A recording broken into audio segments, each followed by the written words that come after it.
धनंजय मुंडेंसह गँगची औरंगजेबापेक्षा जास्त क्रूर वृत्ती, माझ्या आईवर दबाव टाकल्यानं तिनं आत्महत्या केली, करुणा मुंडेंचे आरोप।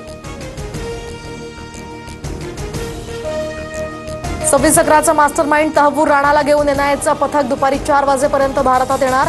तहव्वूर राणाला अर्थर रोड जेलमधील विशेष बराकमध्ये ठेवण्यात येणार।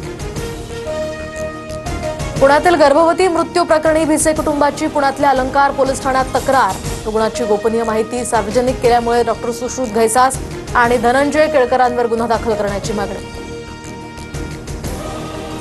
मंगेशकर रुग्णालयानं गरीब रुग्णांसाठीचा 30 कोटींचा निधी वापरलाच नाही, धर्मादाय आयुक्तांच्या अध्यक्षतेखालील समितीचा अहवाल सादर।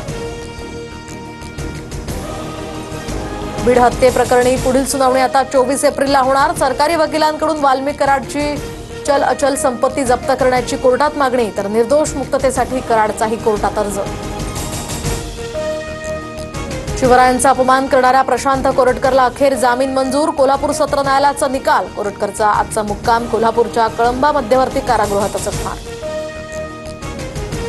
एसटी कर्मचाऱ्यांना मार्च महिन्याचं 56% वेतन जमा। एसटी महामंडळानं राज्य शासनाकडे 1000 कोटी मागितले, सरकारनं पैसे दिल्यावर कर्मचाऱ्यांचे 100% पगार होणार, सूत्रांची माहिती। 8 ते 10 दिवसांमध्ये एसटी कर्मचाऱ्यांचा उर्वरित पगार होईल, गुणरत्न सदावर्तेंची माहिती। एसटी विलिनीकरणाचा लढा सोडला नसल्याचंही वक्तव्य। सोने आणि चांदीच्या दरात मोठी वाढ, सोन्याचे दर आता पुन्हा 2300 तर चांदीचे दर 3000 महागले। सोनं 94,000 प्रतितोळा तर चांदी 96,800 रुपयांवर। मुंबईकरांना उकाड्यातनं दिलासा मिळणार, तापमानात आजपासून घट होण्याचा हवामान खात्याचा अंदाज, तर नांदेड, लातूर, धाराशिवमध्ये हलक्या ते मध्यम स्वरूपाच्या पावसाचा अंदाज।